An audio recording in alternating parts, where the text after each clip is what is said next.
తెలంగాణ రాష్ట్రంలో 10 సంవత్సరాలలో అద్భుతాలు చేసి ఉండొచ్చు. వరంగల్ నగరాన్ని మహానగరంగా మార్చి ఉండొచ్చు.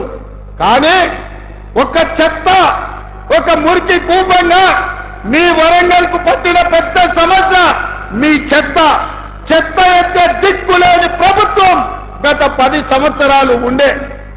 అందుకే వరంగల్ పట్టణాన్ని పట్టి పీడిస్తున్న ఈ చెత్త సమస్యకు తొందరలోనే శాశ్వతమైన పరిష్కారాన్ని చూపించి మీకు కరీంనగర్ కు, ఖమ్మంకు కలిపి పెద్ద ఎత్తున చెత్తను సేకరించి విద్యుత్తును ఉత్పత్తి చేసి జాతీయ స్థాయిలో మంచి పేరు తెచ్చే విధంగా ఈ ప్రాంతానికి పెట్టుబడులు తీసుకొచ్చి ఈ ప్రాంత చెత్తను శాశ్వతంగా పరిష్కరించే బాధ్యత మా ప్రభుత్వం తీసుకుంటది.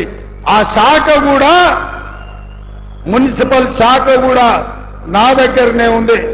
ఎవరికో మంత్రి కూడా చెప్పాల్సిన పని లేదు.